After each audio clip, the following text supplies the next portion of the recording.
Aber wir haben jetzt ein Jahr geschafft, jetzt ist dann fertig. Ja, wir hören jetzt, das ist unser letztes Video. Angst haben wir keine, ne? Hallo. Was? Tschüss.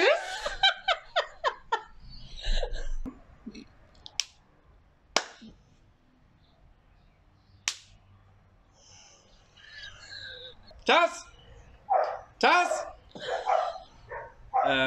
Jetzt bellt der andere Hund auch noch. Warum sieht man immer nur das Sascha in den Videos? So, ich gehe jetzt ein Bier trinken. Herzlich willkommen zu unserem neuen Video. Ein Jahr Paraguay, eure Fragen, unsere Antworten. Wir sind heute am 11.09.2021 nach Paraguay gekommen. Und ihr müsst die Ina bitte entschuldigen. Unfassbar. Wünscht euch ganz, ganz viel Spaß beim Video.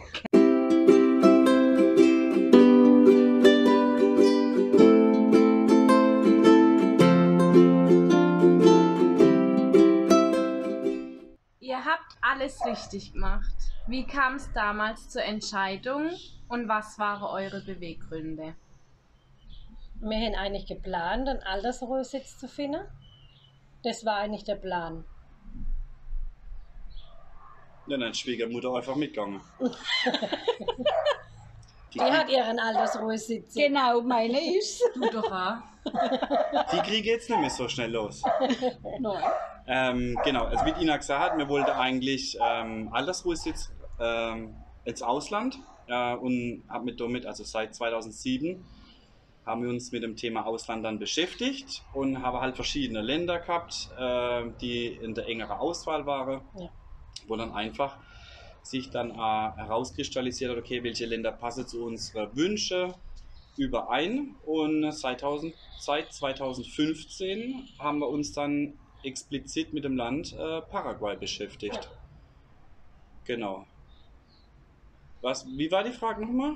Na, wie es zu eurer Entscheidung kam und was waren eure Beweggründe? Genau, die Entscheidung, das war nämlich der Punkt. Die Entscheidung tatsächlich war die Erfahrungen im Ausland, wo ich gesammelt habe, und die Möglichkeit der Digitalisierung, wo wir dann hatten 2018 in der Firma, und die Entwicklungen in Europa und in Deutschland seit 2007. Ja, das war die hauptsächliche Beweggründe. Ja. Seid ihr mittlerweile in Paraguay angekommen? Ja, Ja. auf jeden Fall. Wir fühlen uns zu Heim. Zu Hause? Zu Hause. Das ist das Problem, wenn man so Spanisch, Englisch, Deutsch immer so im Kopf, Vor allem Englisch, ja? und dann kommt ja noch das Badische dazu, unseren Dialekt. Also jetzt nach einem Jahr ist es schwierig, ist man angekommen in so kurzer Zeit, aber wir können wirklich sagen, ja, jetzt bellt der andere Hund auch noch. Aber man muss doch echt sagen, durch unsere Freunde, die haben uns wirklich geholfen, uns doch recht zügig zu integrieren hier. Und ja, Ja. Ja. also wir sind tatsächlich angekommen hier, ja. Wie ist es über einen so langen Zeitraum mit so vielen Personen, also 3 Generationen, auf engem Raum zu leben? Anstrengend, muss ich echt sagen. Also es ist anstrengend, es ist auch schön, man weiß immer, es ist immer irgendjemand da, man hilft sich gegenseitig, aber es gibt halt auch Reibereien und ist ganz normal. Also es ist halt jetzt, wir wohnen auf engem Raum. Aber es hat jeder sein eigenes Zimmer, Sein Rückzug. seinen Rückzugsort. Und Ja. das ist schon mal Das ist wichtig. viel wert. Ja. Aber wir freuen uns jetzt, wenn es dann irgendwann anders wird. Ja. Also man muss ja sagen, eigentlich hat die Michelle das größte Zimmer, liegt aber immer noch bei der Jungs im Bett, ja. Und das zweitgrößte Zimmer inklusive Bad hat jetzt hätte ich hier Schwiegermonster. Natürlich meine liebe Schwiegermutter. Aber Ja, also wo wir in Cabiata gewohnt haben, das war noch enger. Oh, ja. Da war das jetzt eine leichte Befreiung, aber so eine ganze Befreiung ist es noch nicht. Also da brauchen wir wahrscheinlich wirklich dann, ja, Dezember, Januar, wenn wir dann unsere eigenen Häuser haben, wo wir dann sagen können, so jetzt. Dann, ja. Und ich mache ein großes Fest dann. Weil ich wohne dann mit meiner Schwiegermama zusammen. Habt ihr andere Deutsche schon kennengelernt und wie denkt ihr über diese? Weil in den Medien heißt es, es kommen so viele Impfverweigerer bzw. Querdenker nach Deutschland. Ah nee, halt, nach Paraguay. Weiter. Okay, also ich habe tatsächlich nur einmal die Erfahrung gemacht, das war an dem Motorradfest in San Juan Bautista. Da hat mich ein Paraguayer angesprochen gehabt, tatsächlich, ob ich ein Impfverweigerer wäre. Und ich habe dann einfach gefragt, warum. Und dann war das Thema schon wieder weg. Wollt ihr was dazu sagen, oder? Also prinzipiell nee. Was sind Querdenker? Was sind Impfverweigerer? Also Ja. die Frage, wir sehen jeden Mensch hier als Individuum, ja, und wir fangen hier gar nicht an, irgendwelche Schubladendenken zu machen. Ja. Eine Frau haben. Uns ist Nee. wichtig, wie sind die Leute uns gegenüber. Und der Rest zählt eigentlich. Das ist jedermann seine Privatsache, was er da machen soll. Und fertig. Also die meisten Deutsche, die man tatsächlich hier getroffen habe, War furchtbar. ja, dich darf man jetzt nicht dazu zählen. Du gehörst schon zur Familie. Nee, also ich muss sagen, die, wo wir kennengelernt haben, entweder es passt oder es passt nicht. Und es gibt einige, mit denen verstehen wir uns super. Und ich würde jetzt aber auch niemand irgendwie ausschließen oder irgendetwas. Wenn was ist, hilft man sich. Also das ist halt das Schöne, man hilft sich wirklich gegenseitig, wenn irgendwas ist. Ja. Wie ist die Stimmung im Land Paraguay? Mit der Schwiegermama oder ohne Schwiegermama? Ohne. Oh, super! Super! Also die Stimmung hier, die Stimmung unter den Paraguay muss man tatsächlich sagen, ja, sie haben Sorge, ja, man merkt auch hier eine kleinere Inflation, aber die Inflation reicht halt schon aus, ja, gerade Spritpreise, Lebensmittel, die sind gestiegen. Ja. Ich sag mal so, es ist jetzt nicht dramatisch, aber man hört doch den einen oder anderen klagen. Also nicht zu vergleichen mit der Stimmungslage wahrscheinlich in Deutschland. Ja. Also das, was bei uns so ankommt. Genau. Wie kommt ihr mit der Einheimischen klar? Also ich habe wirklich keine Probleme. Also die sind super freundlich, Ja. super nett, hilfsbereit. Geht nicht, gibt's nicht. Ja, Versuche Super, alles immer ja. zu helfen. Ja. Man muss auch sagen, dass mittlerweile auch unseren Freundeskreis auch immer mehr Paraguayer Ja. dazukommen. ja, Sei es jetzt durch den Motorradclub, wo wir jetzt gegründet haben, oder auch, wenn wir abends weggehen, Männerabend machen, da waren wir letzt halb, also halb Deutsch und halb Paraguayer. Und es wird immer mehr. Und ich mag sie, Entschuldigung, ich mag die Paraguayer. Ich finde, es ist ein ja, wie sagt man, herzensgutes Land. ein Also, herzensgutes Land. So wie Irina gesagt hat, hilfsbereit. lebensfrohe Leute. Ja. Wirklich lebensfrohe Leute. Ja. Denn da kann es noch so schlecht gehen. Sie sind trotzdem da und, Ja. und Ein Helfer. helfen einem. Also Wahnsinn. Muss ich echt sagen. Wie ist es mit der spanischen Sprache nach einem Jahr Aufenthalt, Mama? Sehr schwierig. Also für mich sehr schwierig. Und für mich noch schwieriger. Ja, Selber schon. man muss jetzt schon Ich differenzieren. weiß. Ja, aber da gucken ja Leute zu, die denken, die Rita ist jetzt ein Jahr in Paraguay und kann nicht ein Wort Spanisch. Ja, tust Doch, du ich da? kann schon. Aber sie tut ja nichts Effektives. Also sie lernt ja nicht. Nein, das machen wir nicht. Eben, genau. Ich Woher war- soll es denn kommen?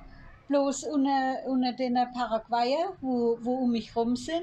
Genau. Und da, also ich kann ja auch jetzt schon bei der Gemüsefrau kann ich schon einkaufen. So, Das klappt. genau.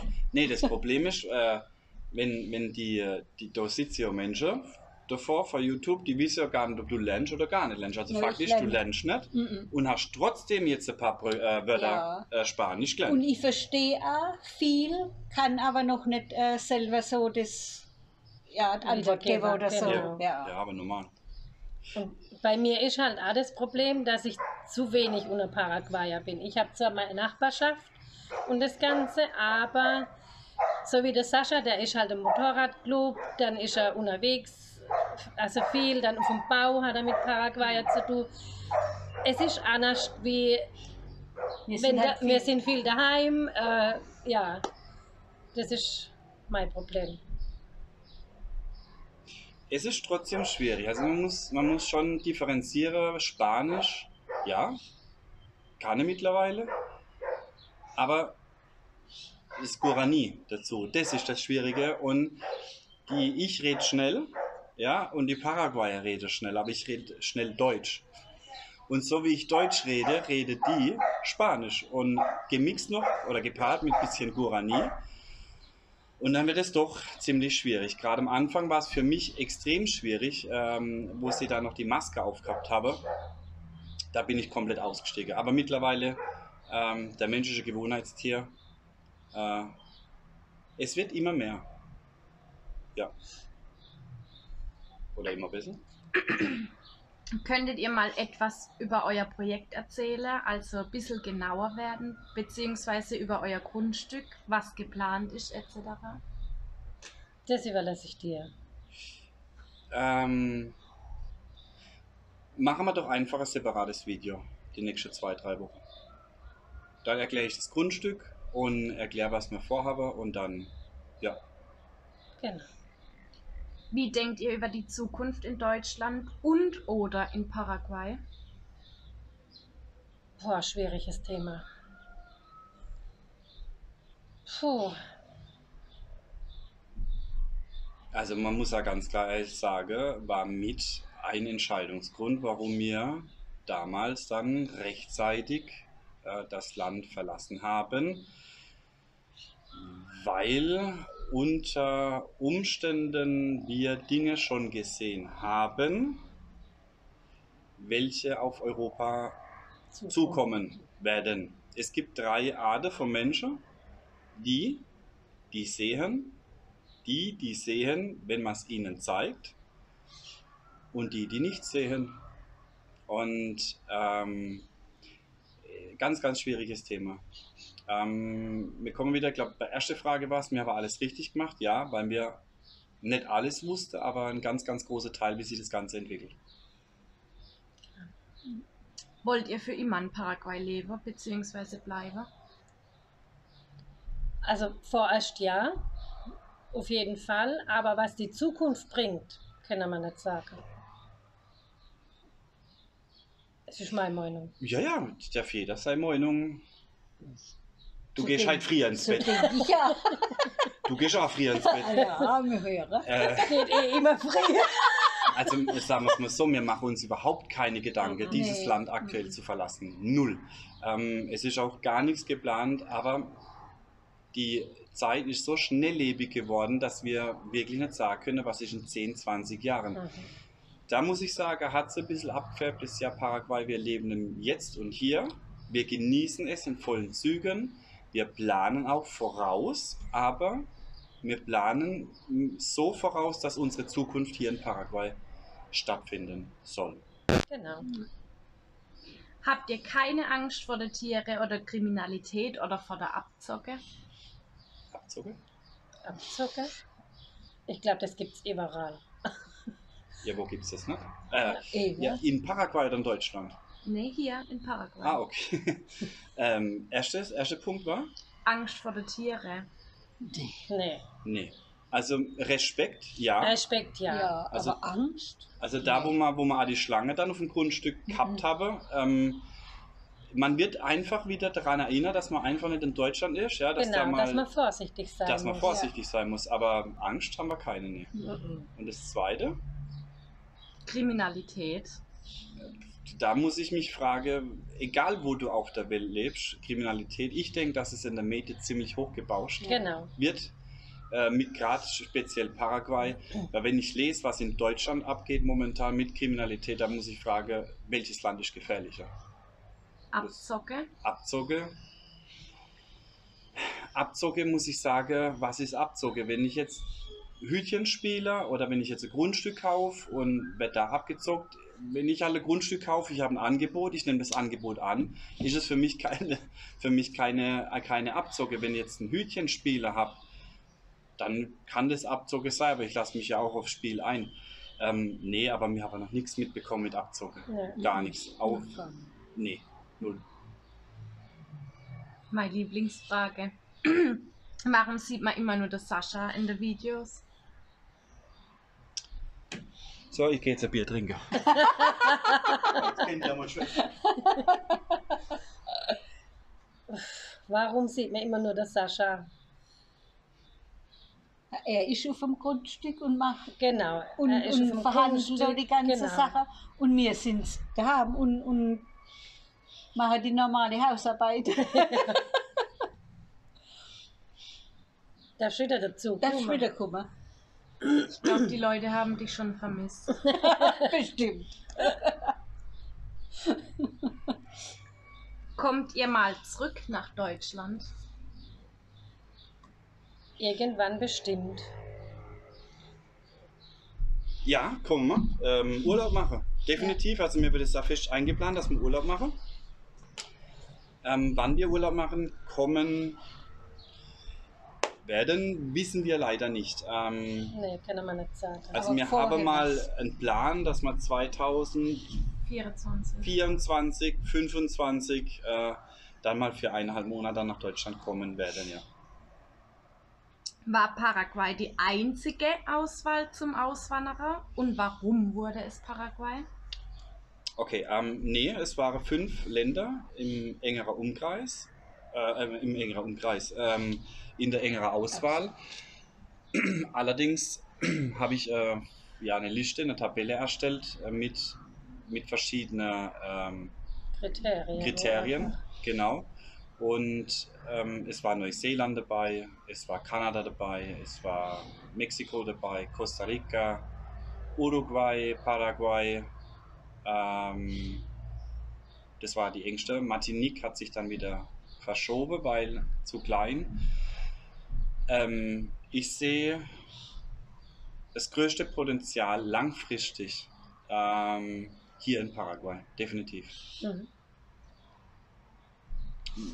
Ich könnte darüber wahrscheinlich ein eigenes Video machen, aber um das Ganze kurz zu halten, Paraguay hat sehr viel Potenzial und warum Paraguay?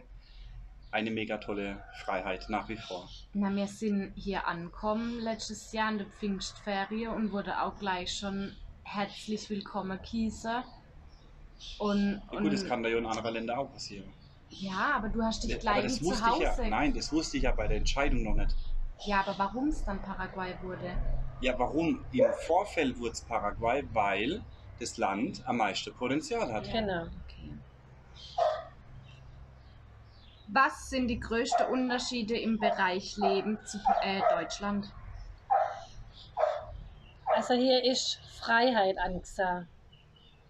Du kannst dich hier noch richtig verwirklichen, du kannst machen, was du willst. Die Kinder haben Freiheiten, das ist mit Deutschland nicht zu vergleichen. Überhaupt.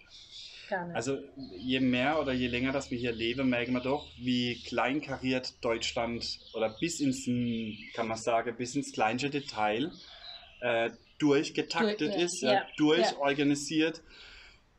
Und wenn man dann nach Paraguay kommt und merkt dann die Freiheit, da geht man richtig, also man kann richtig wieder frei atmen und denkt, Beispiel, Nachbar drüber baut sich einen Anhänger fürs Auto, das wird einfach zusammengeschweißt, dann wäre Räder dran geknallt und ein Licht hingemacht und dann fährt man auf die Straße, ne? Undenkbar in Deutschland.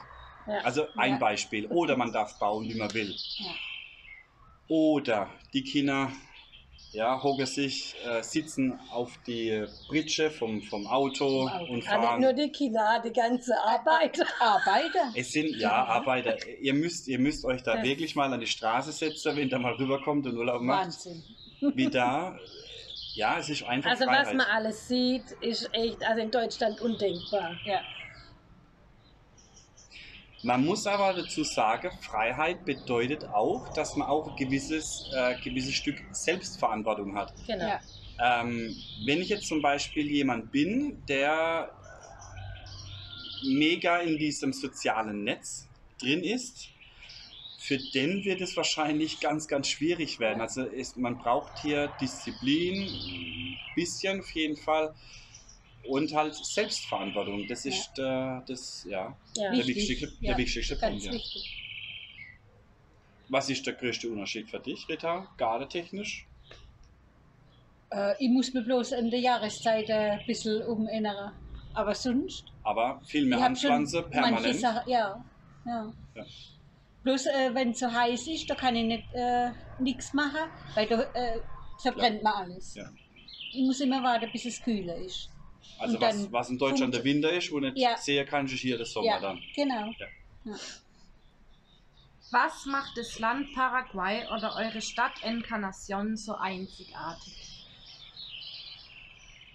Darf ich jetzt sagen, der Blick? Ja, jetzt darfst du. Ja, die Menschen hier sind, die Menschen hier, Paraguayer, alle, die hier wohnen, mega entspannt. Es ist doch nochmal ein bisschen anderes Paraguay, wie zum Beispiel in Asunción. Der Verkehr, Ja, tranquilo, die Natur und das am Wasser leben. Also wir wollten ja ursprünglich nach San Bernardino Ans Wasser. ans Wasser, ist aber überhaupt nicht zu vergleichen mit der Wassermasse, Gar was hier vorhanden sind. Ja. Und, also ich kann es nochmal für mich sprechen, ich liebe es, wir sind eigentlich Dorfkinder. Für uns ist Encarnación mega toll. Es ist wie ich sage immer, eine Dorfstadt. Ja. Also das heißt, Genau. alles ist erreichbar innerhalb von 10 Minuten und sie ist mega grün, ja, sie ist überschaubar und man kriegt alles. Also man kann hier alles kaufen. Wir sind Ja. hier wunschlos glücklich. Genau. Welche Pläne habt ihr noch für die Zukunft? Glücklich sein. Entspannt. ja, entspannt leben. Ausgeglichen. Ja. Das sind so meine Das machen, Wünsche. wozu mir Spaß hat. Ja. Ja, ist alles klar. Viele YouTube-Kanäle über Paraguay hören nach einer bestimmten Zeit auf, Videos zu machen. Wie ist es bei euch? Aber wir haben jetzt ein Jahr geschafft, jetzt ist dann fertig. Ja, wir hören jetzt, das ist unser letztes Video. Nein, Quatsch. Das wissen wir nicht. Also man muss auch dazu sagen, viele, woher kommen, fangen gleich einen YouTube-Kanal an, ohne das Land zu kennen. Punkt 1. Punkt 2. Können wir nicht sagen, wie lange dass wir Videos machen. Wir haben es vor, lang zu machen. Es ist aber auch klar, es hängt ja auch vom Interesse ab. Das heißt, machen wir jetzt ein Video, weil es kostet halt alles Zeit und Nerven. Muss ja mit der Schwiegermama dann zusammensetzen. Und wenn das halt das Interesse nicht mehr da ist, dann werden wir uns wahrscheinlich dann auch mal die Frage stellen. machen wir weiter oder nicht. Oder nicht. Genau, aber Also im Moment machen wir weiter. ja. Und was ich noch sagen wollte, genau, die kommen dann rüber, also die kennen das Land nicht und merken dann nach 6 Monaten, oh, das passt doch nicht zu mir und gehen dann wieder. Ist ja logisch, dass die dann aufhören, über Paraguay dann irgendwas zu drehen. Also, aber ich kenne 2, 3 YouTube-Kanäle, die laufen alle und machen tolle Arbeit und Ja. also Was war euer negativstes Erlebnis in Paraguay? Wieso guckt er mich Wo an? sie so eingeregnet hat, wo wir noch gar nicht lange da waren und neben unmöglich viel Wasser im Haus kann. Das war, also wo wir frisch nach Encarnación Ja, gezogen ja. sind, ja. genau, Haben wir eigentlich Wow. übrigens ein Video gemacht, gerade verlinken wir Ja, ja. euch mal. genau. War Ja. für mich furchtbar. Das war, oh. Also für ja. dich auch? Für Für sie mich war war's das, schlimm. ja. Ich die will wollte gleich gleich wieder wieder gehen. Ja, ein bisschen Wasser. Ein bisschen. Ein bisschen. Also Video hänge ich mal oben rein in die Info. Für mich war das schlimmste Erlebnis, ich hatte zwei. Ein schlimmstes Erlebnis war letzte Woche ein Unfall zu sehen, direkt vor meiner Nase, wo ein Motorradfahrer mit einer Sozia über ein Auto drüber geflogen ist. Das war ganz, ganz schlimm. Und dann mein eigener Unfall. Also das Unfall, beinahe Unfall muss man sagen. Mir hat jemand, ist vor die Nase rübergefahren. Ich konnte gerade noch ausweichen und Gott sei Dank hatte ich den Chip, weil sonst wäre, glaube ich, alles kaputt gewesen. Ja. Ja. Aber alles gut. Es war so ein Schreckmoment. Das Autofahren, Motorradfahren hier ist doch ein Stück gefährlicher wie in Deutschland. Definitiv. Also man muss sehr aufpassen. Ja. Man muss sehr aufpassen, ja. Dann kommen wir zur letzten Frage. Yay. Was ist oder was war euer positivstes Erlebnis in Paraguay? Das war, wo wir angekommen sind in Capiata und von der Familie Huber so herzlich aufgenommen worden sind. Und jetzt gehören sie zur Familie. Wir haben unser Patenkind, die Astrid. Und ich muss sagen, das war einfach Heimkommen. Und das war mein schönstes Erlebnis hier. Also wir waren ja, ich kann mich da anschließen, wir waren ja im Pfingsten letztes Jahr da. Und selten Momente, dass wir emotional werden, aber da habe ich auch weinen müssen, weil ich ja, damals war ja auch der Plan fürs Rentenalter, ne, Paraguay. Ja. Es war dann so, dass halt, ja, wir sind dann zurückgekommen von Paraguay nach Deutschland letztes Jahr, haben wir noch 2 Schicksalsschläge gehabt, sage ich mal, und das war eigentlich dann der Grund, warum das wir gesagt haben, wir gehen jetzt, also wenn nicht jetzt, wann dann. Und das wieder hinzukommen nach Paraguay und so herzlich zu empfangen, Gänsehaut. Also herzlichen Ja. Dank. Und ich denke, das ist ja der Punkt, warum, ja, wir haben uns gefreut. Ja, also wir sind ja, man muss auch dazu sagen, wir sind ja nicht weggeflohen, also wir sind ja nicht geflüchtet von Deutschland, Genau. sondern Nein. der Plan war schon immer da, dass man das hinzu, also wir wollten unbedingt nach Paraguay, weil uns das Land interessiert, weil uns die Menschen, die Kultur, und das macht schon im Kopf einen ganz, ganz großen Unterschied aus, Genau. als dass ich jetzt sage, ich packe mal 7 Sachen und setze mich in den Flieger rein und fliege weg. Und ich muss ja ganz ehrlich sagen, auch ein schöner Moment, dass alle Personen in der Familie mitgezogen haben. Weil ohne dies wäre so etwas nicht machbar. Genau. Ja. Fertig? Juhu. Yay! Schlusswort? Schlusswort? Mach. Jetzt? Der Hund kläfft immer noch. Bis zum nächsten Mal. Bis zum nächsten Mal.